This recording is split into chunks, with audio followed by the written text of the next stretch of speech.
Hello மக்களே, எல்லோரும் எப்படி இருக்கீங்க? சூப்பராக இருப்பீங்க அப்படின்னு நினைக்கிறேன். இந்த வீக்கெண்டுக்கு ஒரு சூப்பரான இன்ட்ரெஸ்டிங்கான சீரியல் கில்லர் க்ரைம் த்ரில்லர் நாவல் தான் பார்க்க போகிறோம். இந்த நாவல் எல்லாமே என்னோடய ஓன் க்ரியேஷன்.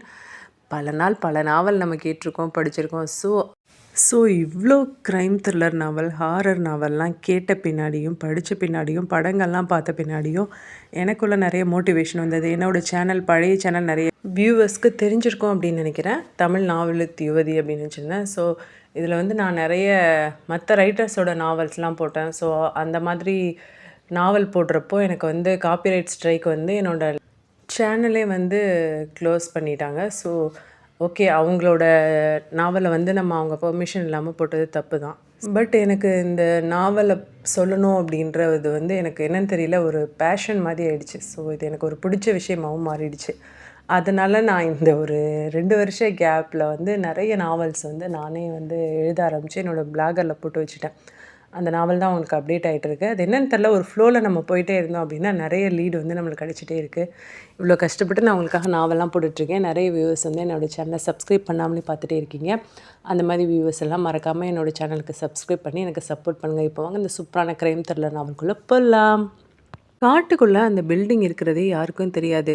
ஒரு காலத்தில் அது ஒரு அரசு குடியிருப்பு திட்டம். அதுக்கப்புறம் நிதி நின்று போனது, மனுஷங்களும் நின்று போயிட்டாங்க. இப்போ அங்கே சத்தம் அப்படின்னா காற்று மட்டும்தான். அந்த கட்டிடத்தோட தரைத்தளத்தில் ஒரு பெண் இறந்து கிடந்தா. உயிர் இல்லை, காயங்கள் இல்லை, சண்டைக்கான அடையாளம் இல்லை. ஆனால் அந்த இடம் அவள் இறக்க வேண்டிய இடமே இல்லை. முதல் பெண் காணாமல் போனது மீனா. வயசு 28. IT company. 3 நாட்களுக்கு முன்னாடி லேட்டாக வருவேன் அப்படின்னு அம்மாவுக்கு மெசேஜ் அனுப்புனா. அதுக்கப்புறம் ஃபோன் ஸ்விட்ச் ஆஃப். யாரும் பெருசாக எடுத்துக்கொள்ளவில்லை. City busy life. ஆனால் இப்போது அவளோட உடல் யாரும் வராத ஒரு கட்டிடத்தில் இருக்குது. இங்கே டிஎஸ்பி அருண் வந்து நின்னான். இப்போது டிஎஸ்பி அருணை பற்றி நம்ம கொஞ்சம் தெரிஞ்சுக்கலாம். வயசு 35, பொசிஷன் டிஎஸ்பி, ஸ்பெஷல் க்ரைம். வயசு குறைஞ்சிருந்தாலும் எக்ஸ்ட்ராடனரியாக கேஸ் சால்விங் ரெக்கார்டு இருக்குது. அன்கன்வென்ஷனலாக திங்க் பண்ணுவான். சீனியர்ஸ் கூட சொல்லுவாங்க, அவன் வேறு மாதிரி யோசிக்கிறான்னு அவனை ஒத்துப்பாங்க. வெளிப்புறத்தில் ரொம்ப காமாக இருப்பான், ரொம்ப மெதுவாக பேசுவான். ஓவர் கான்ஃபிடென்ஸ் இல்லை, ஈகோ கிடையாது. டிஎஸ்பி அருண் க்ரைமை லாஜிக்காக மட்டும் பார்க்க மாட்டான். அவன் க்ரைமை எமோஷன் பிரேக் டவுனாக பாயிண்ட்டாகவும் பார்ப்பான். ஒரு கொலை நடந்த இடம் முக்கியம் இல்லை, அது தொடங்கின இடம் தான் முக்கியம் அப்படின்னு நினைப்பான். அடுத்தது இந்த இன்வெஸ்டிகேஷனில் கூட இருக்க போகிறது விக்ரம். வயசு 27, எனர்ஜெட்டிக்காக இருப்பான், evidence driven, rule book police. DSP அருணை ரொம்ப ரெஸ்பெக்ட் பண்ணுவான். கிரவுண்ட் இன்வெஸ்டிகேஷனில் சூப்பராக இருக்கும், இன்ட்ரகேஷனும் நல்லாயிருக்கும். டெக் ப்ளஸ் டேட்டா ஆங்கிள் பண்ணுவான். டிஎஸ்பி அருண் அங்கே வந்து நின்னான். முகத்தில் எந்த அதிர்ச்சியும் இல்லை. அவன் முதல்ல பார்த்தது உடலே அல்ல, அந்த இடத்தை. இவளை இங்கே கொண்டு வந்திருக்காங்க. அருண் மெதுவாக சொன்னான், இவன் இங்கே வரலை. ஒரு கான்ஸ்டபிள் கேட்டான், சார் ரேப் அட்டம்ப்டாக இருக்குமோ? அருண் தலையசைச்சான். இல்லை, ஃபைட் மார்க்ஸ் எதுவும் இல்லை. அவன் சொன்ன அடுத்த வார்த்தை அங்கே இருந்த எல்லாரையும் அமைதியாக்குனது. இந்த கொலையை பார்த்தா இது கோபத்தால் நடந்தது போல இல்லை. 2வது இடம் 36 மணி நேரம் கழித்து நகரத்தின் இன்னொரு பக்கம், ஹைவேக்கு பக்கத்தில் ஒரு தனிமையான வேர்ஹவுஸ். அங்கேயும் ஒரு பெண்ணு. வயசு 34, லதா, ப்ரைவேட் டியூஷன் டீச்சர். இவளும் காணாமல் போனவள். இவளுக்கும் யாரும் சந்தேகம் தராதவள். இடம் வேறு, வயசு வேறு, வாழ்க்கை வேறு. ஆனால் அதே அமைதி, அதே கட்டுப்பாடு, அதே வெறுமை. 2 இடங்கள் ஒரே சாயல். டிஎஸ்பி அருண் 2வது இடத்துலையும் மௌனமாக இருந்தான். எஸ்ஐ விக்ரம் அவரை பார்த்து வியந்துட்டு இருந்தான். வயசு 27. சார் வேறு இடமா இருக்குது சார், விக்டிம்ஸும் டிஃப்ரெண்ட்டாக இருக்காங்க. அருண் பதில் சொல்லலை. அவன் இப்போ தரையை பார்த்தான். ஃபுட் பிரிண்ட்ஸ் இல்லை, ஸ்ட்ரகிள் இல்லை.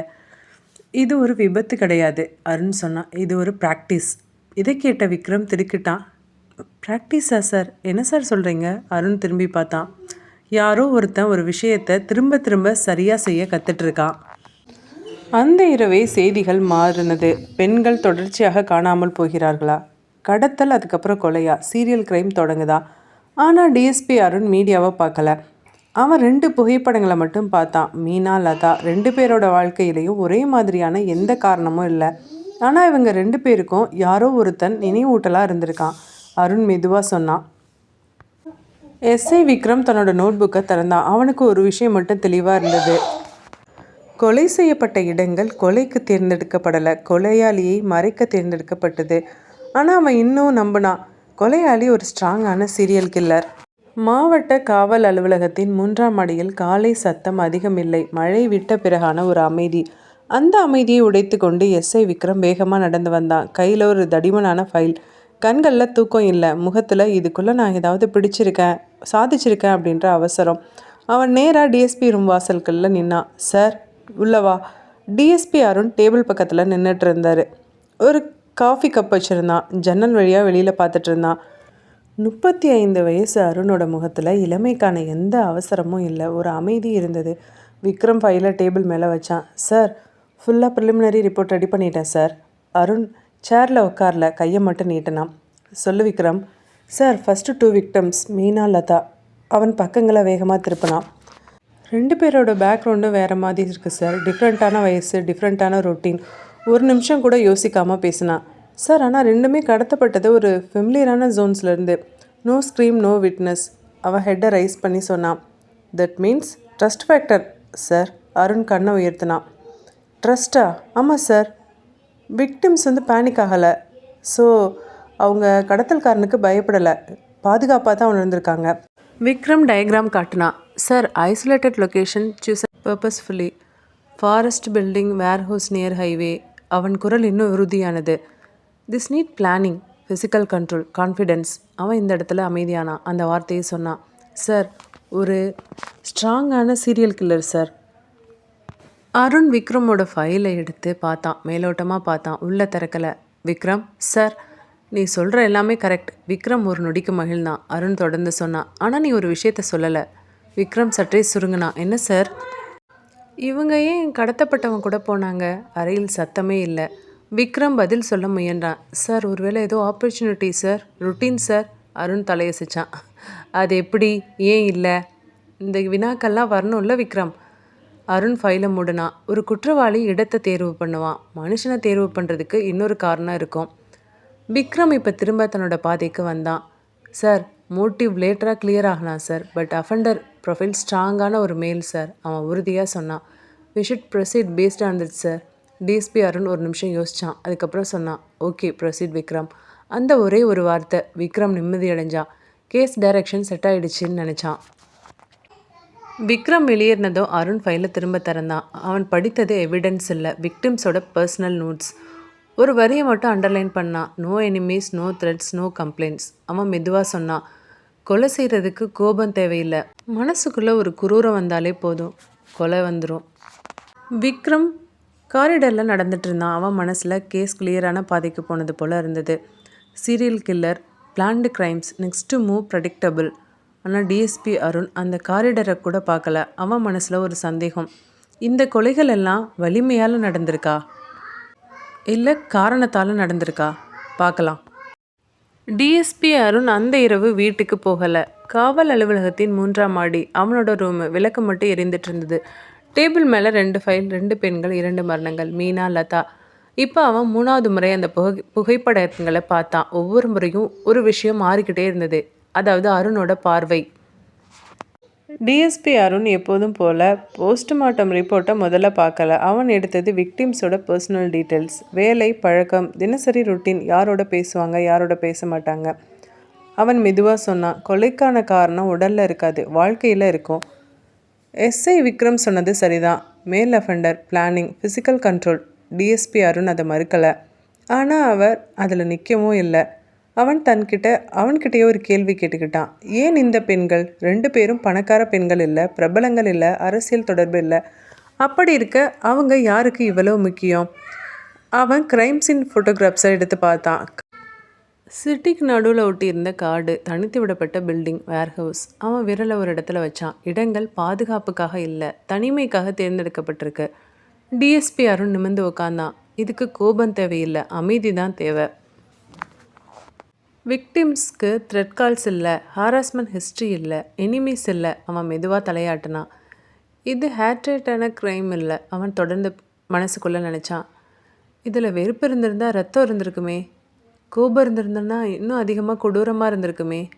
டிஎஸ்பி அருண் ஒரு பேப்பரில் எழுதினா. No rage, no urgency, no message. அதுக்கு கீழே ஒரே ஒரு வார்த்தை, கம்பேரிசன்.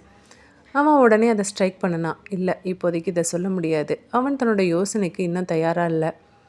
டிஎஸ்பி அருண் ஜன்னல் வழியாக இப்போ கீழே சிட்டியை பார்த்தான். டிராஃபிக் லைட்ஸ், ஆர்டினரியான ஒரு லைஃப். ஏன் இந்த மாதிரி ஆண் பெண்களை மட்டும் தேர்வு செய்து கொலை பண்ணுறான்? அவன் உடனே தன்னை தானே நிறுத்தி கொண்டான். முடியும். ஆனால் இதுக்காக சீரியல் கில்லருக்கு ஒரு ரேண்டமான பெண்கள் ஏன் தேவைப்படுது? அவனுக்கு அந்த கேள்வியில் பதில் இல்லை. டிஎஸ்பி அருண் மெதுவாக சொன்னான், இந்த கொலையாளி வெளியில் ஈஸியாக நடமாடுறான். மாஸ்க் அவனுக்கு தேவையில்லை. சந்தேகம் வராதவனாக இருப்பான். அதே நேரத்தில் டிஎஸ்பியோட ஃபோன் வைப்ரேட் ஆனது. எஸ்ஐ விக்ரம், சார் இன்னொரு missing complaint sir. DSP Arun கண்களை மூடினான். இன்னொரு பெண். அவன் எழுந்தான். இந்த வழக்கு இப்போ க்ரைம் இல்லை, இதில் இன்னும் வேறு ஏதோ கலந்துருக்கு. Serial crime. Office morning. Subha காலையில் ஆஃபீஸ்க்கு வந்தா. ID swipe, laptop open, morning walk. 10:45க்கு மேனேஜருக்கு சொன்னான், sir afternoon half day leave வேணும் sir, personal work. Okay. System update, half day leave approved. இங்கே யாருக்கும் ஃப்ரெண்ட் அவுட்டிங் மென்ஷன் இல்லை. மதியம் 1:30 சுபா பேக் எடுத்தா. ஒரு கொலிக் கேஷுவலாக கேட்டா, எங்கே போகிற? சுபா சிரிச்சா, பர்சனல், அவ்வளோதான். No names, no details, no hints. அவள் தனியாக போகிற மாதிரியே ஆஃபீஸ்லேருந்து வெளியேறினா. சிசிடிவியில் கூட அவள் ஒருத்தியாக தான் தெரிஞ்சா. மாலை 7 மணி. இன்னும் வரலையா அவள்? ஹாஃப் டே லீவ் தானே சொன்னா. 8:30 phone unanswered. 9:45 message not read. 10:30 fear starts. 11:45 complaint registered. SI Vikram ஃபைலை ஓப்பன் பண்ணா. Sir third missing. அதே பேட்டர்ன். டிஎஸ்பி அருண் கேட்டா. லாஸ்ட்டாக யார் கூட இருந்திருக்கா? தெரியல சார். அந்த அன்னோன் தான் கில்லருக்கு ரொம்ப பிக்கஸ்ட் ஷீல்டாக இருந்திருக்கு. Construction site. அடுத்த நாள். ஐசோலேட்டடான ஏரியா, அமைதியான இடம். Subha, same control, same calm. SI Vikram சொன்னா, சார் இந்த பொண்ணு வில்லிங்காக தான் வந்திருக்கான்னு நினைக்கிறேன். டிஎஸ்பி அருண் மெதுவாக சொன்னான், ஆமாம், ஆனால் யாரோடன்னு இன்னும் நமக்கு தெரியலை. அந்த இரவு ஒரு கை தன்னோட ஃபோனில் ஓல்டு கான்டாக்ட் நேமை டெலீட் பண்ணது. No calls, no messages, no trace. அந்த உருவம் கேலண்டரில் மட்டும் ஒரு டேட்டை மார்க் பண்ணது. இப்போ யாராலும் என்னை கனெக்ட் பண்ண முடியாது. ஃபாரன்சிக் ஆஃபீஸர் மெதுவாக சொன்னார், சார் எக்ஸ்டர்னல் இன்ஜுரிஸ் எதுவும் இல்லை சார். மயக்க மருந்து கொடுத்துருக்காங்க. கொலை செய்யப்பட்ட உடல் ரொம்ப எதிர்ப்பு காட்டலை. கடைசி ஒரு 5 நிமிஷத்தில் தான் உடல் பலவீனமாயிருக்கு. மயக்க மருந்து கொடுத்த பின்னாடி மெல்லிய துணியால் கழுத்து இருக்கப்பட்டிருக்கு. எஸ்ஐ விக்ரம் உடனே கேட்டான், அது என்ன மாதிரி வெப்பன்? அது வெப்பன்னு சொல்ல முடியாது சார். அது ஃப்ளெக்சிபிளான ஒரு மெல்லிய துணின்னு சொல்லலாம். டிஎஸ்பி அருண் இப்போ அந்த சுபாவோட முகத்தை பார்த்தான். ரத்தம் இல்லை, சண்டை இல்லை, முகத்தில் பயம் கூட இல்லை. அவன் மெதுவாக சொன்னான், முன்னாடியே அவளை அமைதியாக்கியிருக்காங்க. விக்ரம் சொன்னான், சார் மயக்க மருந்து? டிஎஸ்பி அருண் நோட் பண்ணான். ஆமாம், மயக்க மருந்து அவளை தூங்க வைக்கிறதுக்கு இல்லை, அவளை அமைதி பண்ண. அவள் எதிர்க்காத மாதிரி இருக்க அந்த ஒரு வரி அந்த இடத்தையே குளிர வைத்தது. விக்ரம் யோசித்தான், மயக்க மருந்து இல்லாமல் கொலை செய்கிறது ரொம்ப கஷ்டம். விக்டிம் பேனிக் ஆக மாட்டா, எதிர்ப்பு காட்ட மாட்டா, டிஃபென்சிவ் ஊன்ஸ் இருக்காது. Professional offender. மேல் சீரியல் கில்லர் தியரி ஸ்ட்ராங்காக ப்ரூஃப் ஆனது. டிஎஸ்பி அருணோட லைன் பர்ஃபெக்டாக மேட்ச் ஆனது. இது வலிமையால் செய்த கொலை இல்லை, முன்னாடியே மனிதனோட மனசை அமைதிப்படுத்தி செய்த கொலை. அடுத்த நாள் காலை செய்திகள் இந்த தலைப்போடு வந்தது. பெண்களை மயக்கி கொள்ளும் ஆண் சீரியல் கில்லர். டிவி ஸ்க்ரீன்களில் அதே வார்த்தைகள் வேறு வேறு குரல்களில் ஒலித்தது.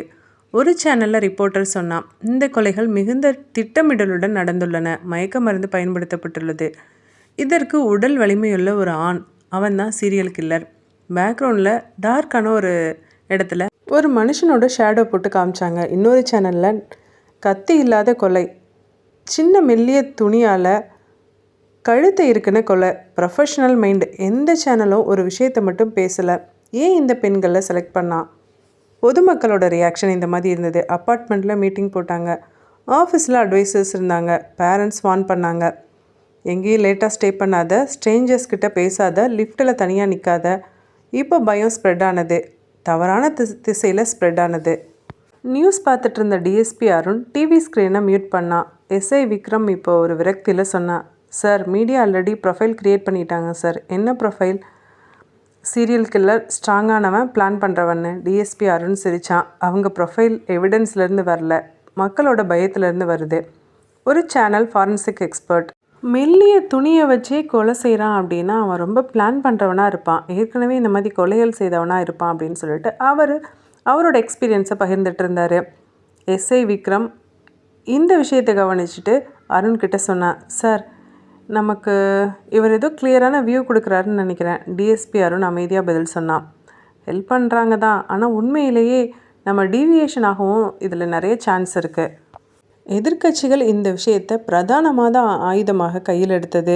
டிஎஸ்பி ஆஃபீஸ்க்கு நிறைய ஃபோன் போனது. அரெஸ்ட் அப்டேட் இருக்கா, ஏதாவது சந்தேகப்படும்படியான நபர்கள் இருக்காங்களா? எஸ்ஐ விக்ரம் சொன்னா, சார் இப்போ நமக்கு தேவை ஒரு ஃபேஸ். டிஎஸ்பி அருண் திரும்பி பார்த்தான். இந்த வழக்குக்கு ஒரு முகம் தேவையில்லை, முதல்ல புரிதல் தேவை.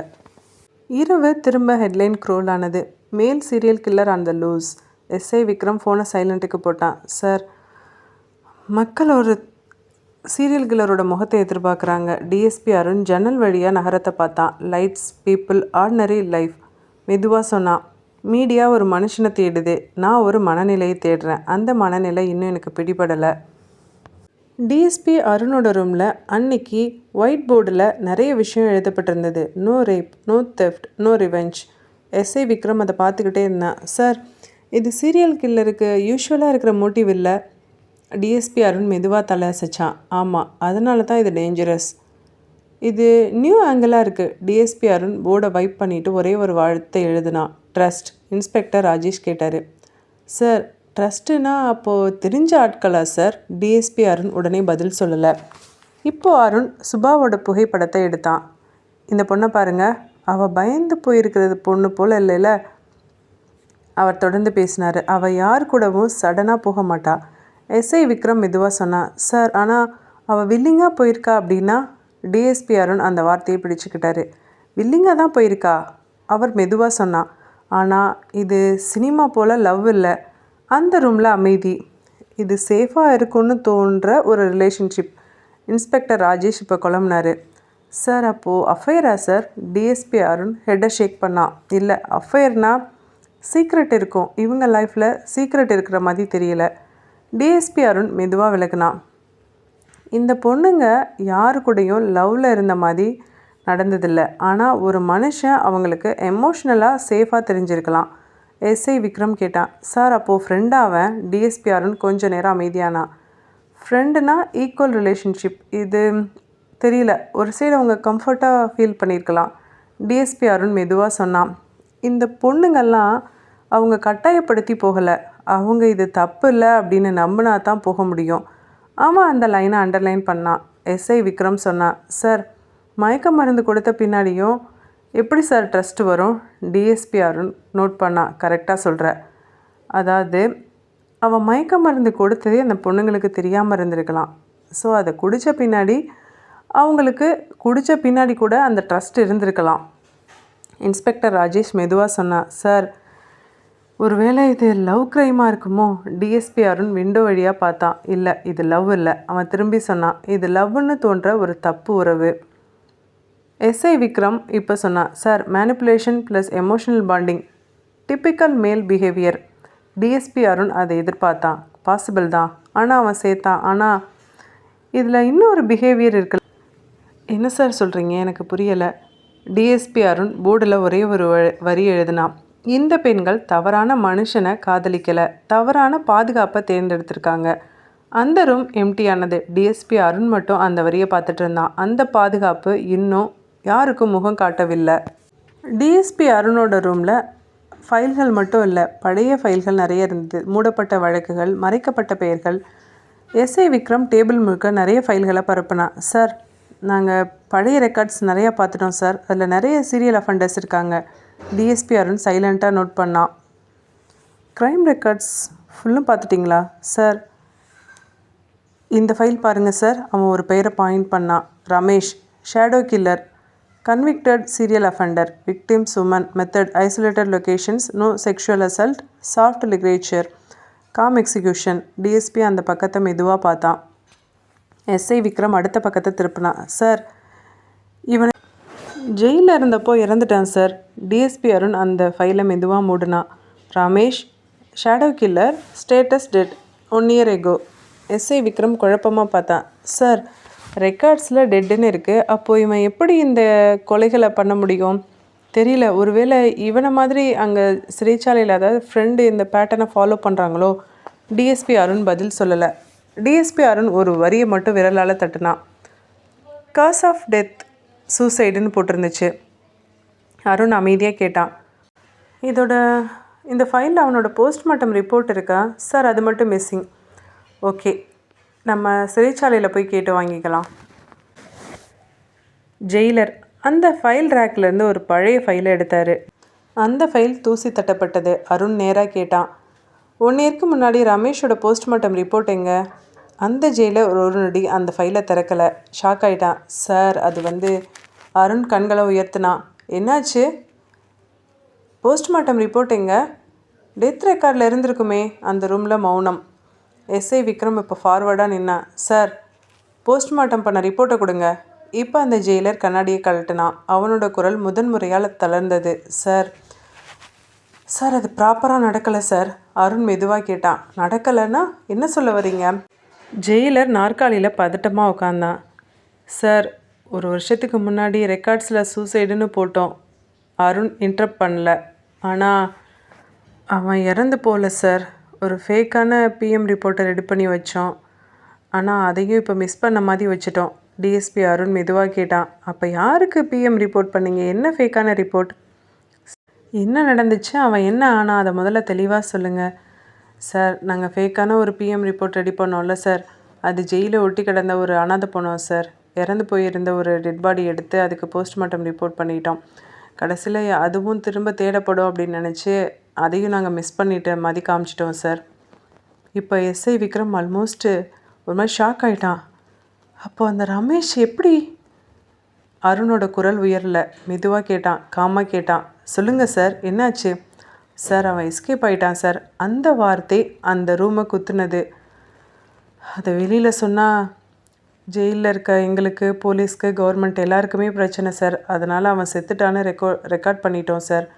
டிஎஸ்பி அருண் ஃபைலை மூடினான்.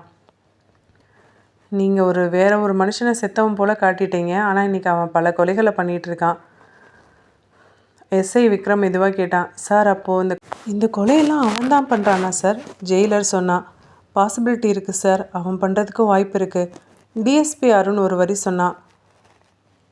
இது மர்டர் கேஸ் இல்லை, இது சிஸ்டமோட பிழை. சிறைச்சாலையிலேருந்து வெளியில் வந்ததும் விக்ரம் கேட்டான். சார், அவன் திரும்ப வந்துட்டான் போல சார்.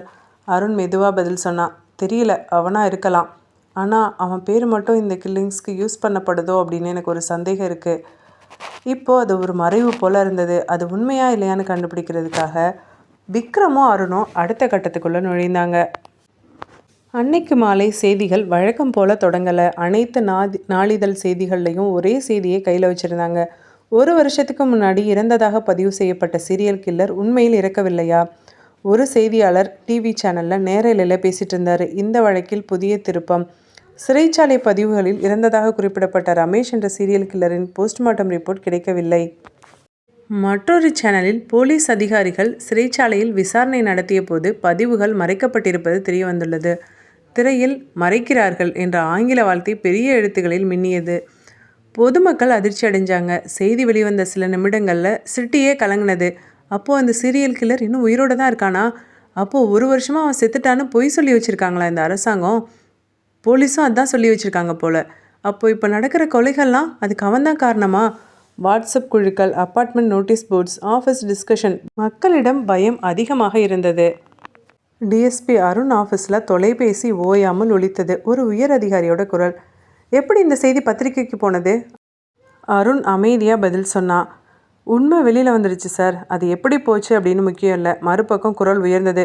இதனால் கவர்மெண்ட்டுக்கு தான் பெரிய அவமானம், தெரியும்ல? டிஎஸ்பி அருண் மெதுவாக சொன்னார். உண்மை மறைக்கப்பட்டால் தான் சார் அவமானம் இன்னும் பெருசாகும். அடுத்த 1 மணி நேரத்தில் மாவட்ட ஆட்சியர் அலுவலகத்தில் அவசர கூட்டம். இந்த விஷயத்தை முதல்ல கண்ட்ரோலில் வைக்கணும். ஒரு அமைச்சர் பொங்குனார். மக்களுக்கு முழு உண்மையை சொல்ல தேவையில்லை. டிஎஸ்பி அருண் முதல் முறையாக நேராக பேசினான். மக்கள் ஏற்கனவே பயத்தில் தான் இருக்காங்க. இப்போ பொய்யும் சேர்ந்து சொன்னோம் அப்படின்னா இன்னும் கண்ட்ரோல் இருக்காது. அந்த அறையில் மௌனம். எஸ்ஐ விக்ரம் டிஎஸ்பி அருணை பார்த்து கேட்டான். சார், உண்மையிலேயே அந்த பழைய கில்லர் தான் இப்போ கொலை செய்கிறானா? டிஎஸ்பி அருண் உடனே பதில் சொல்லலை. அவன் மெதுவாக சொன்னான். இருக்கலாம், அவனாகவும் இருக்கலாம். சீரியல் கில்லர் ரமேஷ் உயிரோடு இருக்கலாம். போலீஸ் தேடுதல் தீவிரம். மாலையில் செய்தி ஊடகங்களில் இந்த மாதிரி நியூஸ் போனது. திரையில் ஒரு ஆண் நிழல், கனமான குரல், பழைய புகைப்படங்கள். கொலையாளி இவன் தான் அப்படின்ற நம்பிக்கை இன்னும் உறுதியானது. அந்த இரவு அருண் தனியாக ஒரு ஃபைலை ஓப்பன் பண்ணான். அதில் மீனா, லதா, சுபா. அவன் மெதுவாக சொன்னான். இந்த கொலைகளை பயன்படுத்திட்டு அவன் எங்கேயோ மௌனமாக இருக்கான். நகரம் முழுக்க ஒரே ஒரு பெயர் பேசப்பட்டது, ரமேஷ். அடுத்த நாள் காலையில் நகரம் விழித்தது ஒரு பெயரோட, ரமேஷ். அந்த பெயர் பழையது தான், ஆனால் மக்களுக்கு வந்த பயம் இப்போ புதியது. தேடுதல் வேட்டை தொடங்கினது. மாவட்டம் முழுக்க காவல் சோதனை மையங்கள், நெடுஞ்சாலைகள், பேருந்து நிலையங்கள், ரயில் நிலையங்கள், செக் போஸ்டுகள் அதிகரித்தன. சிசிடிவி காட்சிகள் திரும்ப திரும்ப பார்க்கப்பட்டன. எஸ்ஐ விக்ரம் டீமை வழி நடத்திட்டு இருந்தான். அவன் பழைய பாதைகளை தேடுங்க, அவன் பழக்கமான இடங்களை சோதனை பண்ணி பாருங்க. பழைய ஃபைல்கள் மீண்டும் திறக்கப்பட்டது. அவன் எங்கெங்கே இருந்தான், எந்த மாதிரியான இடங்களில் தங்கியிருந்தானோ அந்த இடங்களுக்கெல்லாம் திரும்ப சோதனைகள் மேற்கொள்ளப்பட்டது. ரெக்கார்ட்ஸில் ரமேஷோட பழைய நகர்வுகள், கைவிடப்பட்ட கட்டடங்கள், நெடுஞ்சாலை அருகே உள்ள குடியிருப்புகள், பாழடைந்த தொழிற்சாலைகள். சார், அவன் இங்கே தான் இருப்பான் அப்படின்னு நிறைய பேர் சொன்னாங்க. இப்போ தேடுதல் வேட்டை வேகம் எடுத்தது. செய்திகள் தேடுதல் வேட்டையை விட இன்னும் வேகமாக ஓடியது. பழைய சீரியல் கில்லரை பிடிக்க காவல்துறை தீவிரம். திரைகளில் ஆநிழல், கனமான இசை. சீரியல் கில்லர் என்ற வார்த்தை மக்கள் மனதில் பாறையாக பதிந்தது. டிஎஸ்பி அருண் தேடுதல் வேட்டையில் முன்னணியில் இல்லை. அவன் ஆஃபீஸில் மட்டும் ஒரு ஃபைலை மட்டும் பார்த்துட்டு இருந்தான். மீனா, லதா, சுபா. அவன் ஒரு வரியை மட்டும் அடிக்கோடிட்டான். எதிர்ப்பு இல்லை. மெதுவாக அவனுக்குள்ளே பேசினான். பழையவன் சத்தத்தோடு வந்தான், ஆனால் இப்போ இருக்கிற புதியவன் மௌனத்தோடு வர்றானோ. அந்த இவன் யார்? அது ஒரு பழைய குடிசையில் சந்தேகத்திற்குரிய பொருட்கள் இருந்தது. ஒரு ஜோடி காலனி, பழைய துணிகள். எஸ்ஐ விக்ரம் உடனே தகவல் அனுப்புனான். சார், பாசிபிள் சார், இங்கே இருக்கும்னு நினைக்கிறேன். தேடுதல் வேட்டை அங்கே திரும்பினது. ஃபாரன்சிக் அறிக்கை வந்தது. புதிய தடயங்கள் இல்லை, சமீபத்திய பயன்படுத்துதல் இல்லை. டிஎஸ்பி அருண் அந்த அறிக்கையை மெதுவாக மூடினான். இது நினைவுகளை தேடுற தேடுதல் வேட்டை. டிஎஸ்பி அருண் விக்ரம் கிட்ட கேட்டான். தேடுதல் வேட்டையில் ஒரு முக்கியமான விஷயத்தை நீங்கள் யாருமே கேட்கலையே. என்ன சார்? இவங்க எப்படி 3 பேருமே சம்மந்தம் இல்லாதவங்க ஒரே ஆணை எப்படி தெரிந்து கொண்டார்கள்? விக்ரமுக்கு இது பதில் இல்லை.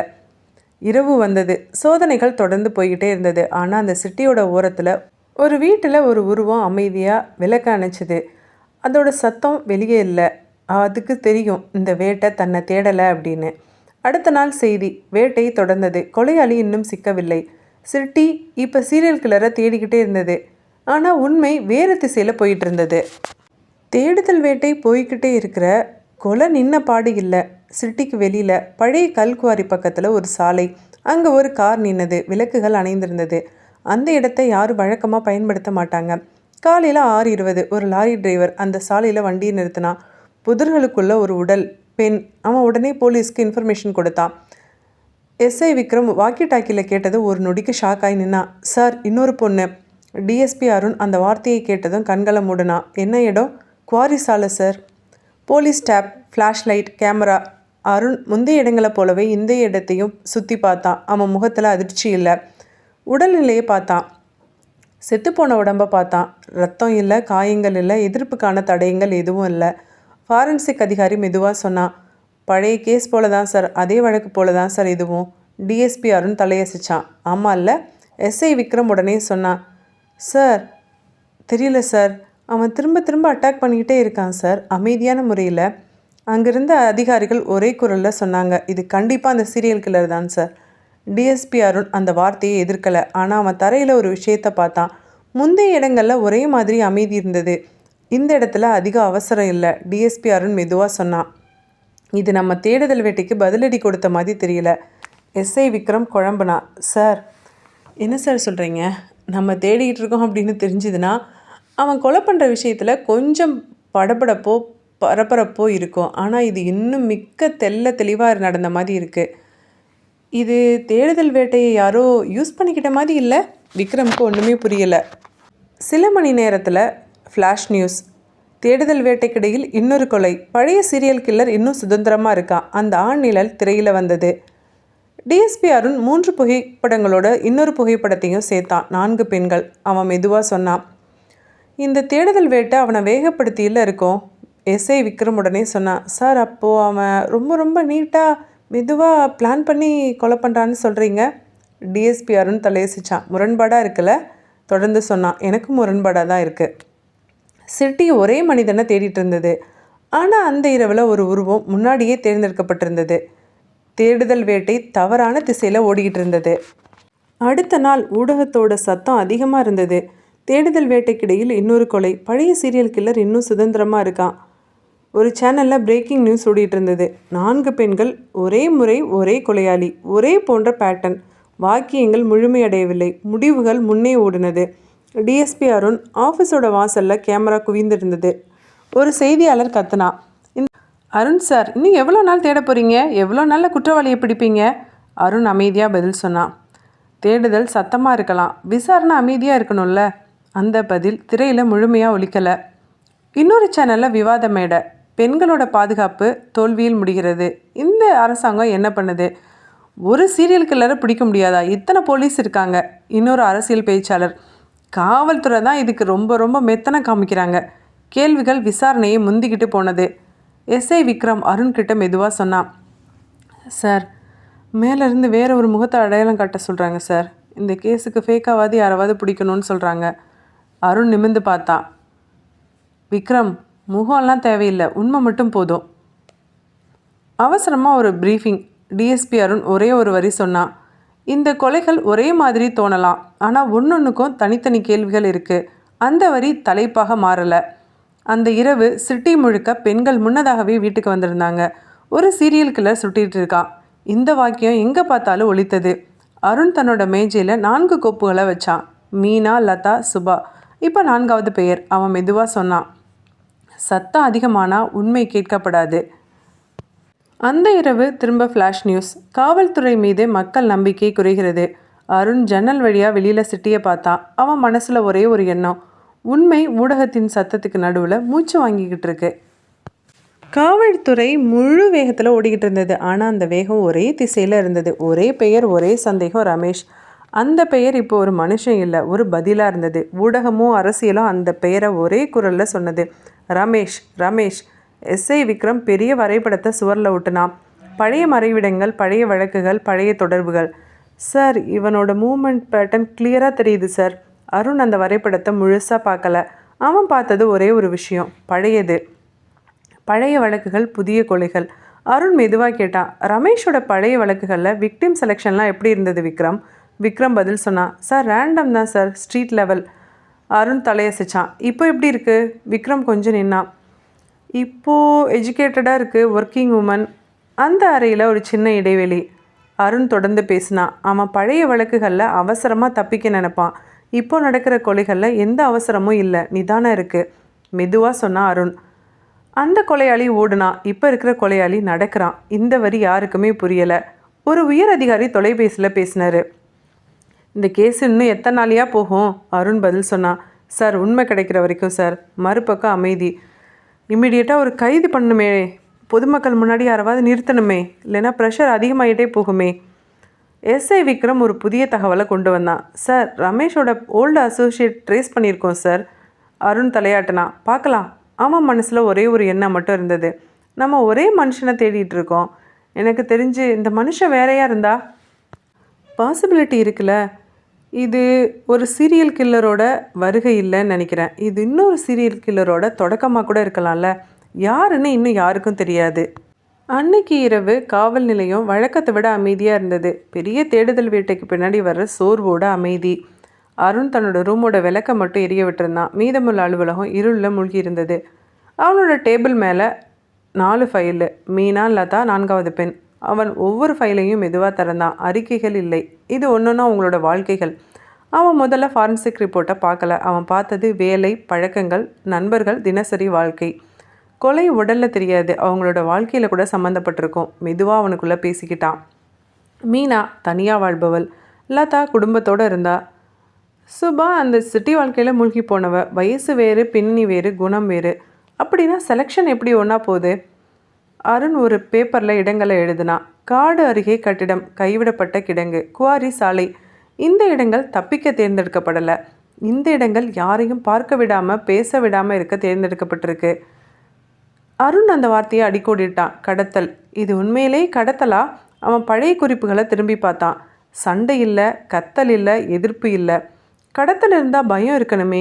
இவங்க யாருக்கிட்டையுமே பயமே இல்லையே. அருண் சுபாவோட ஃபைலை திரும்ப எடுத்தான். ஒரே ஒரு வரி. ஆஃப்டர்நூன், ஹாஃப் டே லீவ் போட்டிருக்கா. அவன் அதை பார்த்து நின்னான். அந்த பொண்ணு ஓடலை, அவளாக தான் போயிருக்கா. அவன் மெதுவாக ஒரு வார்த்தையை எழுதினான். நம்பிக்கை.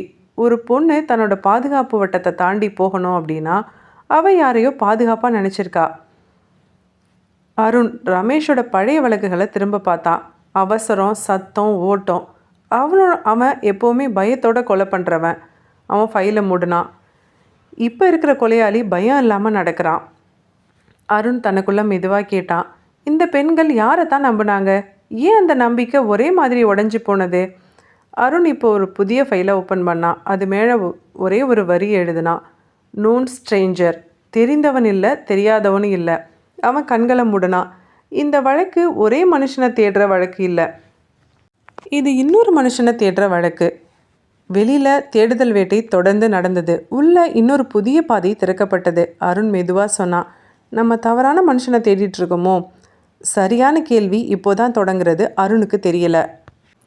காலை நேரம். காவல்துறை தலைமையகம் ஒரு முடிவுக்கு வரல. ஆனால் ஒரு மனுஷன் அங்கே கொண்டு வரப்பட்டிருந்தான். அவன் பெயர் முருகன். வயசு 38. நிலையான வேலை இல்லை, நிலையான வீடு இல்லை. நகரத்தோட ஓரங்களில் கைவிடப்பட்ட கட்டிடங்களில் அவன் தங்கியிருந்தான். எஸ்ஐ விக்ரம் ஒரு வரைபடத்தை மேஜை மீது விரித்தான். காடு அருகே உள்ள கட்டிடம், கைவிடப்பட்ட கிடங்கு, குவாரி சாலை, அந்த இடங்களை இணைக்கும் போது ஒரு விஷயம் தெரிந்தது. இந்த இடங்கள் முருகனுக்கு பரிச்சயமானது. ரெக்கார்ட் ஸ்கோப்பில் அவனோட பெயர் இருந்தது. பழைய ரெக்கார்டில் முருகனோட பெயர் இருந்தது. திருட்டு தொடர்பான வழக்குகள், கொள்ளை முயற்சி, பொதுமக்களுடன் ஏற்பட்ட சண்டைகள். எஸ்ஐ விக்ரம் சொன்னான், இந்த ஆள் இந்த மாதிரி தனிமையான இடங்களில் இருக்கிறது புதுசு இல்லை சார்.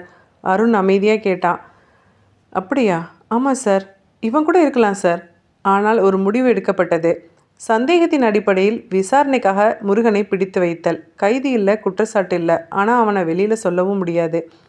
விசாரணை அறை. முருகன் ஒரு நாற்காலியில் அமர்ந்திருந்தான். கண்களில் பதட்டம், குரலில் தயக்கம். சார், ஐயோ சார், நான் இல்லை சார். நீங்கள் சொன்ன இடங்கள்லாம் தங்கியிருக்கேன் சார். ஆனால் நான் யாரையுமே கொல்லலை சார். அவன் சொற்கள் உறுதியாக இல்லை, ஆனால் ஒப்புக்கொள்கிற மாதிரியும் இல்லை.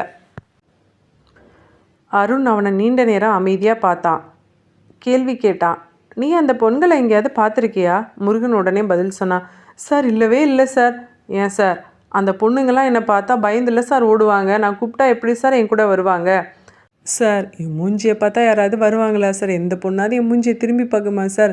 தூரத்தில் பார்த்தாலே அரண்டடிச்சு ஓடிடும் சார். ஏன் சார் நான் சும்மா வயிற்று பசிக்கு திருட்டு வழக்கு, வழிப்பறி இந்த மாதிரி தான் சார் செஞ்சுருக்கேன். இந்த மாதிரி பெரிய விஷயம்லாம் நான் பண்ணதே கிடையாது சார். அந்தளவுக்கு நான் ஒன்றும் ஒர்த்தே கிடையாது சார்னு அழுதே விட அந்த பதில் அறையில் ஒரு சிறிய மௌனத்தை உண்டாக்குனது. அருண் விக்ரமை பார்த்தான். இப்போ விக்ரம் எதுவும் சொல்லலை. ஆனால் அவன் முகத்தில் ஒரு சந்தேகம் இருந்தது. அலுவலகத்துக்கு வெளியில் மீடியாவோட கூட்டம். ஒரு நபர் விசாரணைக்காக பிடிச்சு வைக்கப்பட்டிருக்காராமே, அந்த ஆள் தான் கொலையாளியா? கேள்விகள் முடிவுகளை முந்திட்டு போனது. அருண் தெளிவாக சொன்னான், இந்த ஆள் சந்தேகப்படுற ஆள், குற்றவாளி அப்படின்னு முடிவு செய்வதற்கு இன்னும் எந்த ஆதாரமும் கிடைக்கல. அவன் குரலில் உறுதி இருந்தது. முருகன் ஒரு அறையில் பிடித்து வைக்கப்பட்டிருந்தான். நகரம் ஒரு மனிதனை சந்தேகித்தது. இந்த இடைப்பட்ட நேரத்தில் ரமேஷையும் போலீஸ் பிடிச்சிட்டாங்க. அவன் ஒரு பாழடைந்த கட்டிடத்தில் அவனை பிடிச்சாங்க. விசாரணை ரமேஷ் முருகன் 2 பக்கமும் தீவிரமாக நடந்தது. விசாரணை அறையில் ஒரே ஒரு விளக்கு இருந்துகிட்டு இருந்தது. அதன் கீழே இப்போ ரமேஷ் உட்காந்துட்டு இருந்தான். கைகள் முன்னால் கட்டப்பட்டிருந்தது. முகம் சோர்வாக இருந்தது. கண்களில் கோபம் இல்லை, வெறுமை மட்டும் இருந்தது. அருண் இப்போ அவன் எதிரில் அமைதியாக உட்காந்தான். ரமேஷ், நீ பண்ண குற்றங்களுக்கு தானே நீ ஜெயிலில் தண்டனை அனுபவிச்ச. நீ அதை மறுக்கலைல்ல? ரமேஷ் மெதுவாக தலையசிச்சான். ஆமாம். ஆனால் உன் பேரில் சேர்க்கப்பட்ட எல்லா குற்றங்களுமே நீ தான் பண்ணையா? நிறைய குற்றங்கள் உன் மேலே சுமத்தப்பட்டிருக்கே. நீ சொன்னது காவல்துறையில் 8 கொலைன்னு சொன்ன. ஆனால் உன் பேரில் காவல்துறை 17 கொலை வழக்குகளை பதிவு செஞ்சுருக்கு. என்ன விஷயம்? அவன் குரல் முதன்முறையாக கடுமையாக ஒலிச்சது. நான் பண்ணலை சார். நான் பண்ணது 8 கொலை தான். எங்கே வேணாலும் சொல்லுவேன். நான் செஞ்சதுக்கு தான் தண்டனை அனுபவிச்சனே. ஆனால் நான் செய்யாத சில கொலைகளையும் என் மேலே போட்டாங்க. யாரோ ஒருத்தன் தப்பிக்கிறதுக்கு என்னோடய பெயரை பயன்படுத்தினாங்க. யாரோ ஒருத்தன்லாம் இல்லை சார். அரசியல் ரீதியாக பழி வாங்குகிற நிறைய கொலைகளுக்கு என் மேலே தான் பழி போட்டாங்க. இப்போ அவன் கைகளை மெதுவாக இணைத்துக்கிட்டான். அப்போ இந்த கோபத்தினால தான் நீ தப்பிச்சு போனையா என்ன? அருண் கேட்டான். ரமேஷ் ஒரு நொடிக்கு கண்களை மூடினான். சார், நான் தப்பிக்கணும்னு நினச்சி போல சார். ஓடுனேன் சார். அங்கே இருந்தால் நான் இன்னும் மிருகமாக மாறிடுவேன் சார். நான் உயிரோடு இருந்தாலே இன்னொரு குற்றம் என் மேலே விழுந்துடும் சார். அவன் குரலில் வெறுப்பு இல்லை, சோர்வு இருந்தது. அப்படியா? நீ வெறுப்பாக ஓடி வந்திருக்க. அப்படி இருக்கிறப்ப நீ வெளியில் வந்து ஏன் திரும்ப கொலைகளை செய்யக்கூடாது? அந்த சந்தேகம்தான் எங்களுக்கு இருக்குது. அருண் மெதுவாக இந்த கேள்வியை அவன் முன்னாடி வச்சான். ரமேஷ் இப்போ இந்த கேள்வியை கேட்டு அசரலை. சார், எனக்குள்ளே இப்போ எதுவுமே இல்லை சார். முன்னாடிலாம் கோபம் இருக்கும், ஒரு மாதிரி வெறுப்பு இருக்கும் சார். அந்த மாதிரி இருக்கிறப்ப தான் எனக்கு அந்த கொலை பண்ணணும் அப்படின்ற வெறி வரும். இப்போ நான் சோர்வாக இருக்கேன் சார். கொலை செய்யணும் அப்படின்னா ஒரு மனநிலை வேணும் சார். எனக்கு இந்த மனநிலை இப்போ என்கிட்ட இல்லை சார். அப்போ நீ இந்த 1 வருஷம் என்ன பண்ணிகிட்டு இருந்த? ஒளிஞ்சிருந்தேன் சார். யாருக்கும் தெரியாமல் வாழ்ந்தேன் சார். எனக்குன்னு யாருமே இல்லை சார். எனக்குன்னு ஊர் இல்லை, பேர் இல்லை. நான் அப்படியே இறந்தவன் போல தான் சார், இறந்தவன் போல தான் வாழ்ந்தேன். அப்போது இந்த கொலையை நீ பண்ணலைன்னு சொல்கிறியா ரமேஷ்? இந்த கொலைகள்லாம் ரொம்ப அமைதியாகவும் நேர்த்தியாகவும் நடந்திருக்கே. இதை பற்றி உன்னோட பாயிண்ட் என்ன? சார், இதை பற்றி ஆராயிற வேலை என்னோடது இல்லை சார், அது உங்களோட வேலை. ஆனால் ஒன்றை மட்டும் நான் சொல்கிறேன் சார், நான் பண்ணுற கொலையெல்லாம் சத்தமாக இருக்கும் சார். இது ரொம்ப அமைதியாக இருக்குது சார். நான் ரொம்ப வெடித்தவன், ஆனால் இதை பிளான் பண்ணி பண்ண மாதிரி இருக்குது. அப்படின்னா இந்த வழக்கில் நீ தவறான ஆளா ரமேஷ்? சார், நான் பல குற்றங்களுக்கு சரியான முகம்தான் சார். ஆனால் இந்த குற்றத்துக்கு நான் சரியான முகம் கிடையாது. விசாரணை முடிவு. டிஎஸ்பி அருண் எழுந்தான். கதவு திறக்கப்பட்டது. வெளியில் சத்தம், மீடியா குரல்கள். கொலையாளியை ஒத்துக்கிட்டானா? அருண் பின்னாடி திரும்பி ரமேஷை பார்த்தான். அவன் தலை குனிந்திருந்தான். வெளியில் சிட்டி ஒரே நம்பிக்கையில் இருந்தது. கொலையாளி பிடிபட்டு விட்டான். ஆனால் விசாரணை அறையில் உண்மை வேறொரு திசையில் நின்றுட்டு இருந்தது. ரமேஷ் பல குற்றங்களுக்கான மனிதன், ஆனால் இந்த குற்றங்களுக்கான மனிதன் இல்லை. விசாரணை தீவிரப்படுத்தப்பட்டு கொண்டு இருந்தது. அருணுக்கு மட்டும் தெரிஞ்சது, ஏதோ ஒரு புள்ளியில் நம்ம தப்பு செய்கிறோம், இவங்க 2 பேருமே கொலையாளி இல்லை. மாலை 7 மணி. அந்த பொண்ணு வீட்டோட முன்னாடி இருசக்கர வாகனத்தை எடுத்தா. கடைக்கு போய் வீட்டுக்கு தேவையான சில பொருட்களை வாங்கிட்டு வரேன்னு சொல்லி கிளம்புனா. இது ஒரு வழக்கமான வாக்கியம். அதில் யாருக்கும் எந்த பயமும் இல்லை. அந்த பொண்ணு ஹெல்மெட் அணிந்து வாகனத்தை இயக்குனா. அதுக்கு பின்னாடி அவளை யாருமே பார்க்கல. 8 மணி அவள் வரல. இன்னும் கடையில் தான் இருப்பாளோ. 9 மணிக்கு ஃபோன் எடுக்கலை. 10 மணி அவளோட மொபைல் அணைக்கப்பட்டிருந்தது. வீட்டில் அமைதி இல்லை. இரவு 11 மணிக்கு அவளோட ஹஸ்பண்ட் காவல் நிலையத்துக்கு வந்தார். சார், என்னோடய ஒய்ஃபு கடைக்கு போயிட்டு திரும்பவே இல்லை. அந்த பொண்ணோட பெயர், உடை விவரம், வாகன எண், புகார் பதிவு செய்யப்பட்டது. காணாமல் போனவர் என்ற சொல்லை பதிவேடு எடுத்துக்கொண்டது. காலையில் வரைக்கும் தேடி பார்ப்போம், ஒருவேளை ஃப்ரெண்டு வீட்டில் ஏதோ இருப்பாளோ. அந்த வார்த்தைகள் வீட்டுக்கு இப்போ கொஞ்சம் நிம்மதியை கொடுத்தது. காலை 7 மணி. நகரத்தின் ஒரு ஒதுங்கிய தெருவில் ஒரு ஸ்கூட்டி சாலை ஓரமாக நிறுத்தப்பட்டிருந்தது. அது விபத்துக்குள்ளாகவில்லை, விழுந்தும் கிடக்கவில்லை, சாதாரணமாக நிறுத்தப்பட்டிருந்தது. பக்கத்தில் இருந்த ஒருத்தர் போலீஸ் ஸ்டேஷனுக்கு தகவல் கொடுத்தாரு. நேற்று நைட்டு இருந்தே இந்த பைக் இங்கே தான் சார், இந்த ஸ்கூட்டி இங்கே தான் சார் நின்றுட்டுருக்கு. யாரும் இதை எடுத்துகிட்டு போகல சார். சில நிமிடங்களில் போலீஸ் வந்தாங்க. ஸ்கூட்டியோட எண்ணெய் சரி பார்த்தாங்க. அது நேற்று நைட்டு காணாமல் போனால் அந்த பொண்ணோட ஸ்கூட்டி தான். அந்த உண்மை இந்த இடத்த கனமாக்குனது. சாலை இருபக்கமும் மூடின வீடுகள், அங்கங்கே மூடின கடைகள். எஸ்ஐ விக்ரம் சுற்றி பார்த்தான். இந்த இடத்துல எந்த கலவரமும் நடக்கிறதுக்கு வாய்ப்பு இல்லையே. சாவி இன்னும் உள்ளதாக இருந்தது. பெட்ரோல் முடிந்திருக்கல. எந்த சேதமும் இல்லை வண்டிக்கு. வாகனம் இப்படி தனியாக தானாக நிறுத்தப்பட்டிருக்கே. இந்த வாக்கியம் அனைவரோட மனசுலையும் பதிந்தது. தரையில் எந்த போராட்ட சின்னமும் இல்லை, எந்த காயமும் இல்லை, எந்த இழுத்து சென்ற அடையாளமும் இல்லை. அவள் இந்த இடத்துல வாகனத்தை நிறுத்தியிருக்கணும். சிசிடிவி முயற்சி. அந்த தெருவில் ஒரு கேமராவும் இல்லை. பக்கத்தில் இருந்த ஒரே ஒரு கேமரா சாலையை நோக்கி இல்லை. அந்த வழி ஒரு வெற்றிடமாக இருந்தது. எஸ்ஐ விக்ரம் மெதுவாக சொன்னான், ஒருவேளை அந்த பொண்ணு யாரையாவது மீட் பண்ண வந்திருக்கலாமோ, இல்லை தன்னிச்சையாக வேற எங்கேயாவது போக முடிவு பண்ணியிருக்கலாமோ. இந்த எண்ணம் மெதுவாக எல்லாருக்கிட்டேயும் பரவுனது.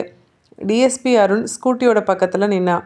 எதுவுமே பேசலை. அவன் பார்த்தது ஸ்கூட்டி சாலை ஓரத்தில் மிகவும் ஒழுங்காக நிறுத்தப்பட்டிருந்தது. விசாரணை குறிப்பில் ஒரு வரி எழுதப்பட்டது.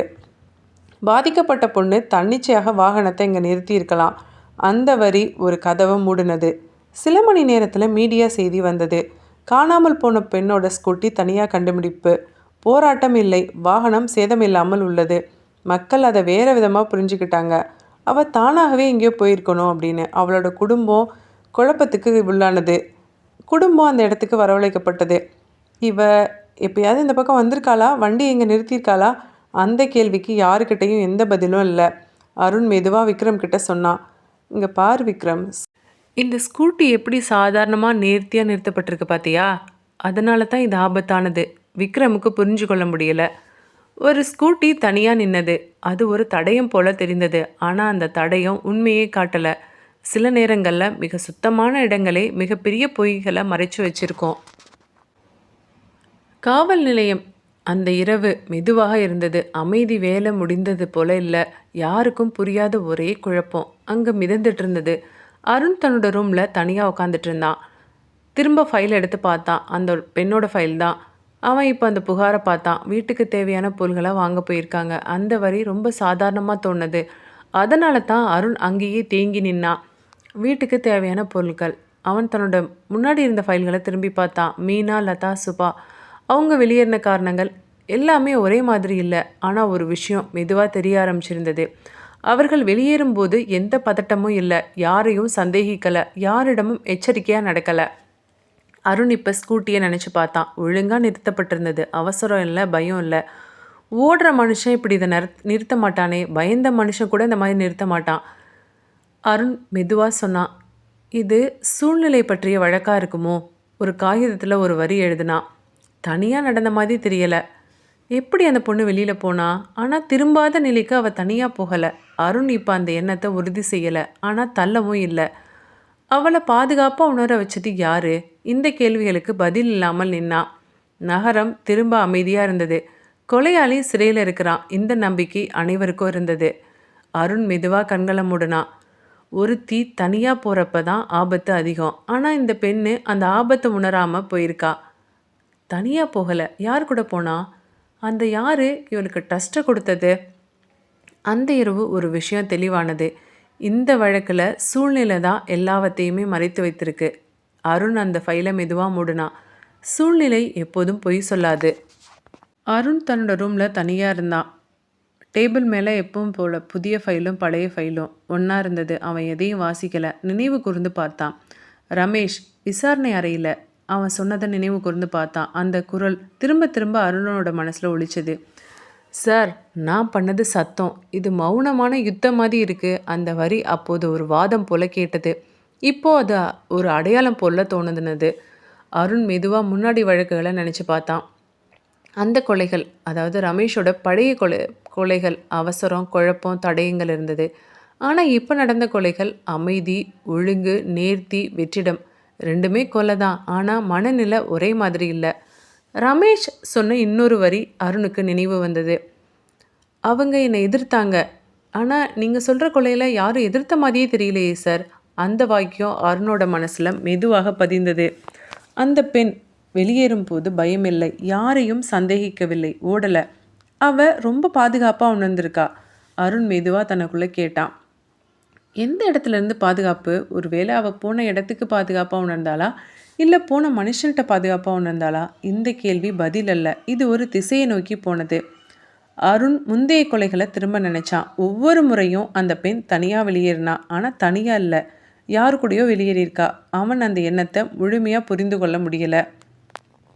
அருண் இந்த எண்ணத்தை யார்கிட்டையும் சொல்லலை. ஃபைலில் ஒரு புதிய குறிப்பை எதையும் சேர்க்கலை.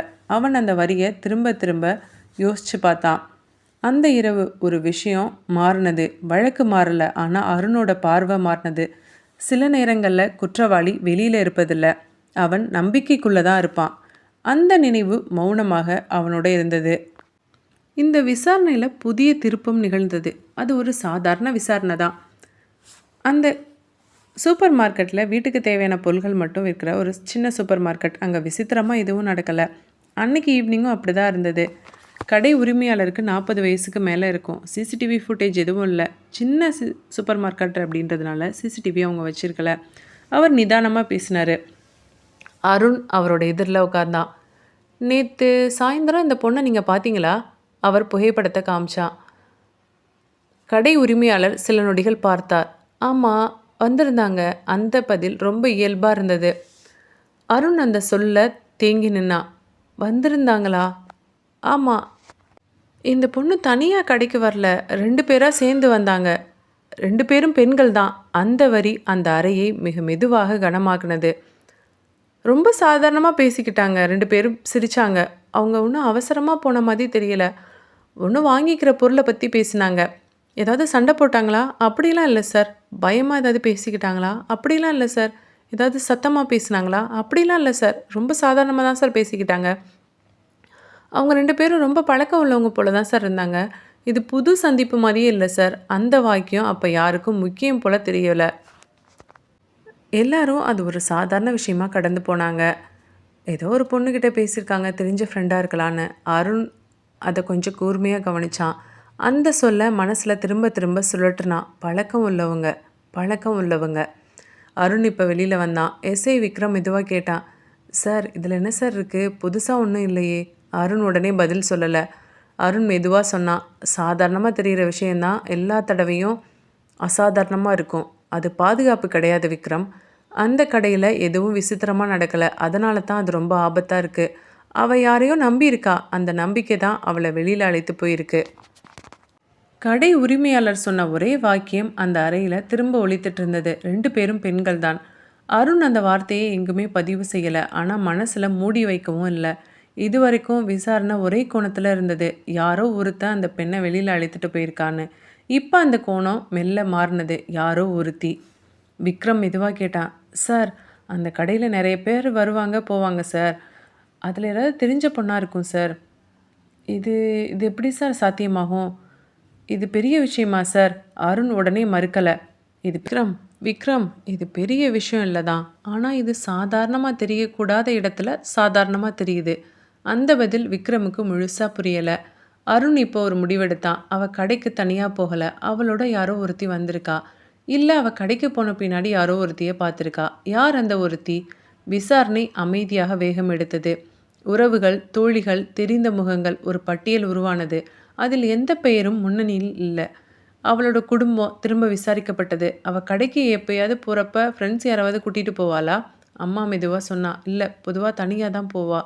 அந்த பதில் ஒரு சுவர் போல நின்னது. பக்கத்து வீட்டார் ஒருத்தரும் ஒரு மதி பேசினாங்க. அந்த பொண்ணு யார் கூடயாவது போனதை பார்த்துருக்கீங்களா?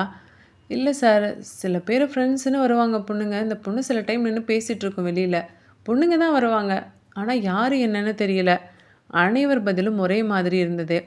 ஒரு பெண் இருந்திருக்கா. அதை யாரோ பார்த்துருக்காங்க. ஆனால் யாருக்கும் அவள் யாருன்னு அடையாளம் கூற முடியலை. அருண் ஒரே ஒரு விஷயத்தில் நின்னான். அந்த பொண்ணு இவங்களோட உறவினர் பெண்ணு கிடையாது. நெருங்கிய தோழியும் இல்லை. அப்படின்னா அந்த பொண்ணு யாராக இருக்கும்? அவன் அந்த வாக்கியத்தை முடிக்கலை. இந்த வட்டத்துக்குள்ளே இயல்பாக நுழைஞ்சிருக்கா. இந்த எண்ணம் விசாரணையை புதிய பாதைக்கு அழைத்துட்டு போனது. இதுவரைக்கும் வழக்கு ஒரு மனுஷனை தேடிக்கிட்டு இருந்தது. இப்போது ஒரு முகம் இல்லாத பெண்ணை தேட ஆரம்பிச்சிருந்தது. அவள் யார் அப்படின்றது இப்போ முக்கியம். அவள் எப்படி நம்பிக்கை பெற்றாள் அப்படின்றது முக்கியம். அருண் அந்த ஃபைலை மூடினா. வழக்கு இப்போ மெல்ல ஒரு புதிய வட்டத்தில் நுழைந்தது. டிஎஸ்பி அருண் ஃபைல் ஒன்றொன்னா எடுத்து மூடிட்டு இருந்தான். அவன் தேடினது புதிய தகவல் அல்ல, ஏற்கனவே இருந்த ஆனால் யாரும் கவனிக்காத விஷயங்கள். அந்த ஆள் கடை உரிமையாளர் சொன்ன வாக்கியத்தை திரும்ப நினச்சான் அருண். 2 பேரும் பெண்கள் தான். சாதாரணமாக பேசிக்கிட்டாங்க சார். அதில் ஒன்றும் வித்தியாசம் இல்லை சார். அருண் மெதுவாக சொன்னான். கட்டாயம் இல்லை, அழுத்தம் இல்லை. அப்படின்னா அவள் விருப்பத்தோடு போயிருக்கு. அந்த பொண்ணோட ஸ்கூட்டியோட நிலையை மனசில் கொண்டு வந்தான் அருண். ஒழுங்காக நிறுத்தப்பட்டிருந்தது. சாவி உள்ளே இருந்தது. எந்த சேதமும் இல்லை. பயம் இருந்தால் இந்த மாதிரி நடக்காதில்ல. அவசரம் இருந்தால் இந்த மாதிரி நிறுத்த முடியாது. திரும்ப ஒரு வரியை குறிப்பில் எழுதினா அருண். அவள் பாதுகாப்பாக உணர்ந்திருக்கா. அந்த பாதுகாப்பு இடத்துலேருந்து வரல, நேரத்துலேருந்து வரல, அந்த பொண்ணுக்கிட்ட இருந்து வந்திருக்கணும். அருண் பாதிக்கப்பட்ட பெண்ணோட வட்டத்தை நினச்சான். உறவுகள், நெருங்கிய தோழிகள். அதில் அந்த மற்றொரு பெண் இல்லை. அவள் அந்த வட்டத்துக்குள்ளே இயல்பாக நுழைந்தவள். இதுக்கு 2க்கு நடுவில் மிடில் இருந்தவ. அருண் அவனுக்குள்ளேயே ஒரு கேள்வியை மெதுவாக கேட்டான். ஒரு பொண்ணு இன்னொரு பொண்ணை ஏன் சந்தேகிக்க மாட்டா? இந்த கேள்விக்கு அவன் உடனே அவனோட மனசு பதில் சொல்லலை. ஆனால் அந்த கேள்வி அவனை நிறைய பதில்களுக்குள்ளே அழைத்துட்டு போனது. முந்தைய வழக்குகள் அதே அமைதி, அதே ஒழுங்கு. ஒவ்வொரு தடவையும் எதிர்ப்பு இல்லை. அதற்கு காரணம் பலம் இல்லை, நம்பிக்கை. அருண் இப்போ ஒரு முடிவுக்கு வரலை. அவன் ஒரு திசையை மட்டும் கண்டுபிடிச்சிட்டான். இது ஒரு தேடுதல் வேட்டையாடல் இல்லை, இது ஒரு தேர்வு. யாரை தேர்வு செய்கிறது அப்படின்றது முக்கியம் இல்லை. எப்போது நம்பிக்கையை உருவாகுது அப்படின்றது தான் முக்கியம். எஸ்ஐ விக்ரம் மெதுவாக கேட்டான். சார், இப்போ நம்ம அந்த பொண்ணை தானே சார் தேடுறோம்? அருண் கொஞ்சம் நேரம் அமைதியாக இருந்தான். அதுக்கப்புறம் சொன்னான், அந்த பொண்ணை தான் தேடுறோம். ஆனால் அந்த பொண்ணோட பழக்கத்தையும் தேடணும். விக்ரமுக்கு வழக்கம் போல் ஒன்றும் புரியலை. அடுத்த நாள் புதிய ஆதாரம் எதுவுமே கிடைக்கல. ஆனால் விசாரணை ஒரு முக்கியமான புள்ளியை கடந்து சென்றது. சில குற்றங்கள் பலத்தால் நடப்பதில்லை, நம்பிக்கையால் தான் நடக்கும். அருண் இப்போ ஃபைலை மூடுனா நம்பிக்கை, அதுதான் இந்த கொலையாளியோட மிகப்பெரிய ஆயுதம். இப்பொழுது அடுத்த கடத்தல் நடந்திருந்தது. அந்த பொண்ணு மயக்கத்திலேருந்து முழுமையாக விடுபடாமல் முன்னாடி நின்ன முகத்தை பார்த்தா. அந்த முகத்தில் கோபம் இல்லை, குரலும் உயரல. அந்த பொண்ணு எதிரில் நின்ன உருவத்தை பார்த்த உடனே கத்துனா, அக்கா நீங்களா? அந்த வார்த்தைகள் அவளை விட இன்னும் அந்த பொண்ணை நடுங்க வச்சது. அந்த கொலையாளி மெதுவாக சொன்னா, ஆமாம் நான் தான். அக்கா நான் என்னக்கா பண்ணேன்? என்ன எங்கே கடத்திருக்கீங்க?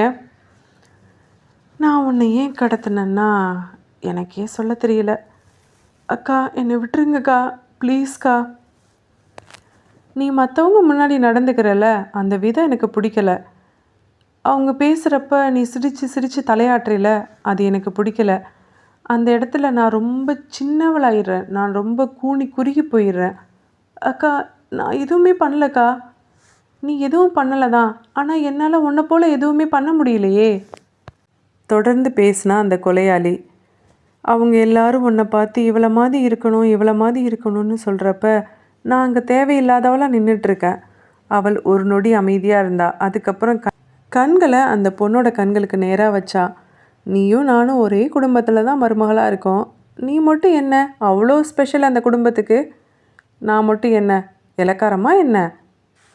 அக்கா என்னக்கா சொல்கிறீங்க? அது ஒவ்வொருத்தரோட கேரக்டருக்கா. நான் சிரித்து ஜாலியாக பேசுவேன், நீங்கள் அமைதியாக இருப்பீங்க. அமைதியாக இருப்பேனா? எனக்கு பேச தெரியாது தான். ஆனால் நீ சிரித்து ஜாலியாக பேசுகிறப்ப எல்லாரும் உன்னை பாராட்டுறாங்களே, நீ தான் வசத்தின்னு சொல்கிறாங்களே, அந்த காம்ப்ளிமெண்ட்ஸ்லாம் எனக்குள்ளே ஒரு மாதிரி தாழ்வு மனப்பான்மையை உருவாக்குதே. அதுக்கு நான் என்ன பண்ண முடியும்? அக்கா இதெல்லாம் ஒரு பிரச்சனையே இல்லைக்கா. நம்ம சைக்காலஜிக்கல் டாக்டரை பார்க்கலாங்க்கா. அவங்க சைக்காலஜிக்கலாக அவங்களுக்கு ட்ரீட்மெண்ட் கொடுப்பாங்கக்கா. எனக்கு ட்ரீட்மெண்ட்டெல்லாம் பிடிக்காது. எனக்கு சின்ன வயசுலேருந்தே இந்த தாழ்வு மனப்பான்மை அதை என்னை சுற்றி இருக்கிறவங்க க்ரியேட் பண்ணிக்கிட்டே இருக்காங்க. இப்படி தான் தேவையில்லாமல் 4 கொலையை பண்ண வேண்டியதாக போச்சு. என் ஃப்ரெண்டு ஒருத்தி காலேஜில் பார்த்தா ரொம்ப அழகாக இருப்பாள். அவளை பார்த்தா எனக்கு ஒரு மாதிரி பொறாமை வந்துக்கிட்டே இருக்கும். அவள் எல்லாரும் அவகிட்ட தான் பேசுவாங்க. கருப்பாக குண்டாக இருக்கிறதுனால எல்லாரும் என்கிட்ட பேச மாட்டாங்க. என்னன்னே தெரியல, அவளை பார்த்தாலே எனக்கு எரிச்சல் வந்துக்கிட்டே இருக்கும். அதுக்கப்புறம் ரொம்ப வருஷம் கழித்து அவளை மீட் பண்ணனா, சரி வா வெளியில் போகலான்னு ஃப்ரெண்ட்லியாக அவளோட பேசிகிட்டு இருந்தேன். அப்போ தான் திடீர்னு எனக்கு இந்த எண்ணம் வந்துச்சு. அப்போ தான் ஃபஸ்ட் டைம் தனியாக அவளை அழைச்சிட்டு போனேன். இங்கே ஒரு ஸ்பெஷலான இடம் இருக்குன்னு சொன்னேன். நம்பி என் கூட வந்தா. ஜூஸில் மயக்க மருந்து கலந்து கொடுத்தேன். குடித்தா. அவ்வளோதான், கொன்னுட்டேன். என்னோடய முதல் எதிரி ரொம்ப வருஷத்துக்கு அப்புறம் இறந்துட்டா. அது எனக்கு ரொம்ப சந்தோஷமாக இருந்தது. அதே போல தான் இன்னொருத்தி. அவள் என்னோடய காலேஜ் ஃப்ரெண்டெல்லாம் கிடையாது. நான் என்னோடய அம்மா வீட்டு தெருவில் இருந்தவ. ரொம்ப ரொம்ப படிப்பாளி. அவளை எப்போ பார்த்தாலும் புகழ்ந்து பேசிக்கிட்டே இருப்பாங்க. அவள் கண்டிப்பாக ஐஏஎஸ் ஆயிடுவான்னு சொல்லிக்கிட்டே இருப்பாங்க. அவளை அந்த தெருவே கொண்டாடும். அதுக்கப்புறம் நான் இங்கே கல்யாணம் பண்ணி இந்த பக்கம் வந்துட்டேன்னா அவளுக்கும் எனக்கும் சம்மந்தம் இல்லாமல் போயிடுச்சு. திடீர்னு ஒரு தடவை அவளை மீட் பண்ணனா அப்போ திரும்ப எனக்கு அந்த வெறி. என்ன இவ பெரிய இவளா, படித்து பெருசாக கலெக்டர் ஆயிடுவாளோ, நம்மளை விட பெரிய ஆளாக இருப்பாளோ அப்படின்னு. நான் பெரிய ஆள் இல்லை தான், இருந்தாலும் அவளை புகழ்கிறாங்கல்ல, அந்த புகழ்ச்சி எனக்குள்ளே ஒரு பெரிய தாழ்வு மனப்பான்மையை உருவாக்குச்சு. அதனால தான் அவளையும் கொன்னேன். அதுக்கப்புறம் என்னோடய ஆஃபீஸில் வேலை பார்த்த ஒருத்தி. 1 வருஷத்துக்கு முன்னாடி அவள் கூட நான் வேலை பார்த்தேன் ஆஃபீஸில்.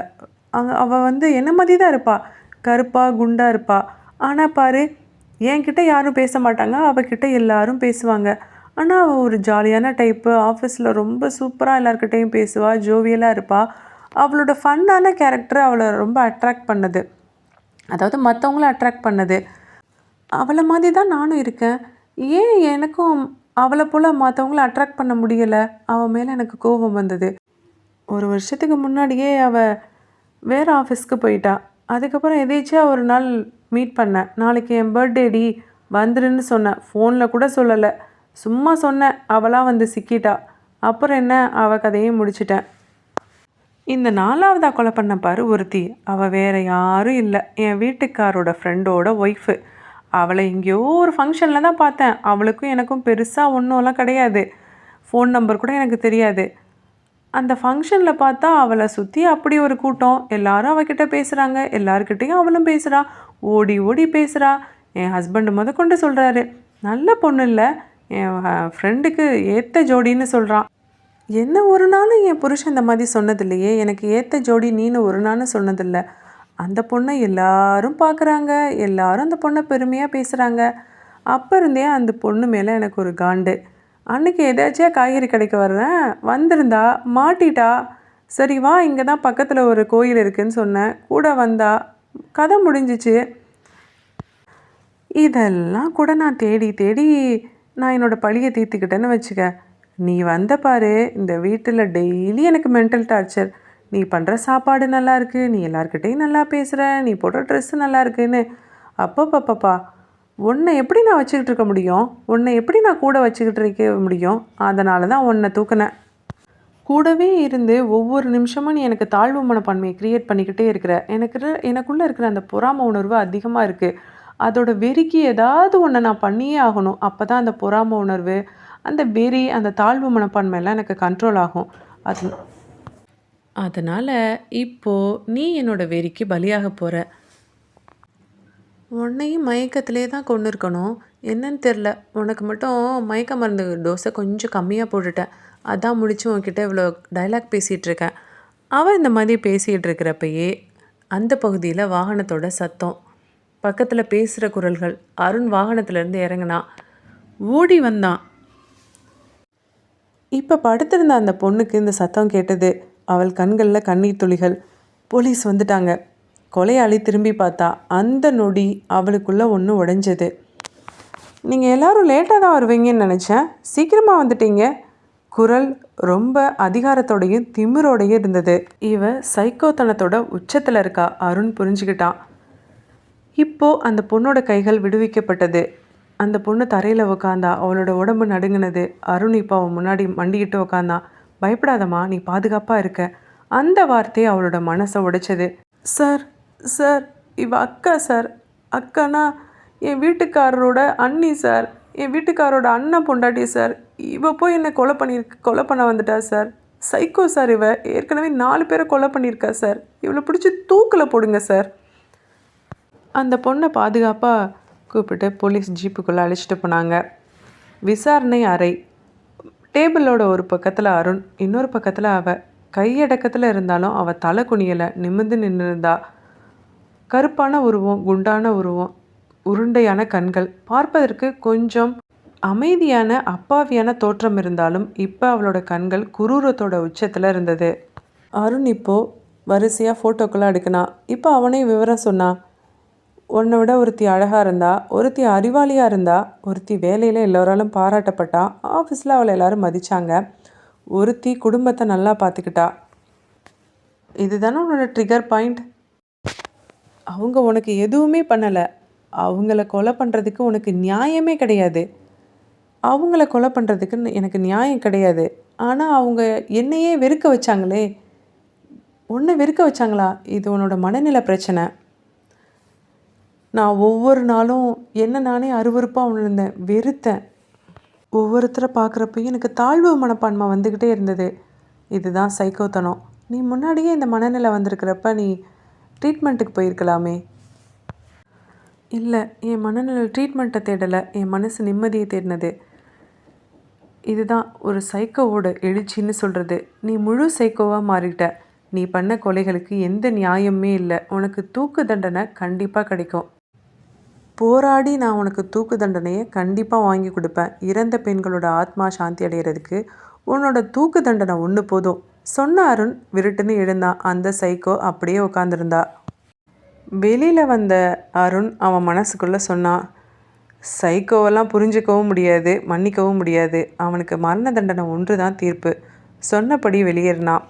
ஓகே வியூவர்ஸ், இந்த நாவல் உங்களுக்கு ரொம்ப ரொம்ப பிடிச்சிருக்கும் அப்படின்னு நினைக்கிறேன். இந்த மாதிரி சூப்பரான நாவல் அப்டேட்டை நம்ம சேனலில் நீங்கள் தொடர்ந்து கேட்டுக்கிட்டே இருக்கணும் அப்படின்னா மறக்காமல் என்னோடய சேனலுக்கு சப்ஸ்கிரைப் பண்ணி எனக்கு சப்போர்ட் பண்ணுங்கள். நிறைய வியூவர்ஸ் என்னோடய சேனலை சப்ஸ்கிரைப் பண்ணாமலே பார்த்துக்கிட்டே இருக்கீங்க. அந்த மாதிரி வியூவர்ஸ் எல்லாம் மறக்காமல் எனக்கு சப்ஸ்கிரைப் பண்ணி எனக்கு சப்போர்ட் பண்ணுங்கள். நான் போடுற எஃபர்ட்டுக்கு நீங்கள் ஒரு சின்ன ஒரு பாராட்டாக நீங்கள் எனக்கு கொடுக்கணும் அப்படின்னா எனக்கு சப்ஸ்கிரைப் பண்ணுங்கள். அப்போ தான் என்னோடய முயற்சி. நான் ரொம்ப ஹார்ட் ஒர்க் பண்ணுறேன்.